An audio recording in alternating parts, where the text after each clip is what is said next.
目前大概使用3个月，客服的态度都还不错，有问题他们都会回复。那如果你自己无法处理，他也会请你送检。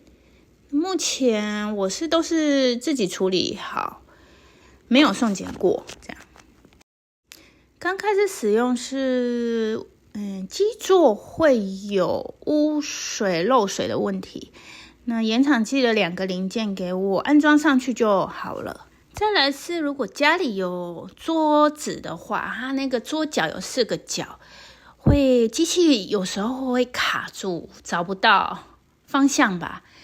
尤其是如果有人刚好坐在椅子上，又有脚的话，那他有时候会不知道是不是定位不到，就会找不到方向，那就会变成整台机设定要重新来过，或是停住，把机器搬到其他地方，让它再继续清扫。这样扫拖烘干完以后，基座会有棉絮。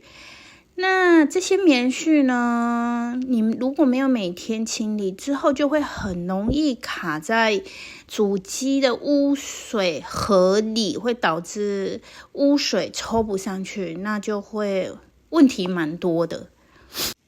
主机的主刷边边会卡头发，那我们家有3个女生，之前一开始不知道，就常常卡住头发。现在变成我让它清扫之前要自己先用吸尘器吸一次，所以若是家里有长头发，我自己是觉得这太不适合。然后滚筒的拖布会发臭，但是群组讨论也有人说它的不会有发臭问题。我已经把温度调到清洗拖布的温度调到最高70度，那烘干时间也拉长到6小时，还是会发臭。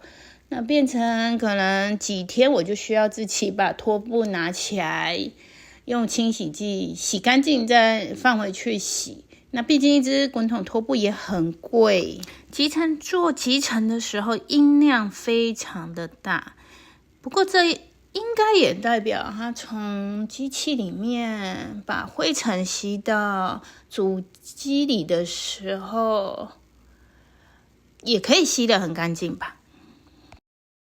这台一开始使用的时候 App 的功能我觉得还蛮两光的，但是现在改版了几次，我觉得越用越顺畅了。我自己每次使用完都会先做简单的清理，因为不清的话，后续棉絮越卡越多，反而在使用时会出现一些问题。售价3万多，真的还蛮高的。以我之前用小米的话，可是我的小米问题更多，那售后也不太回复，维修的话要花很多时间。这台的好处是售后真的还蛮不错的。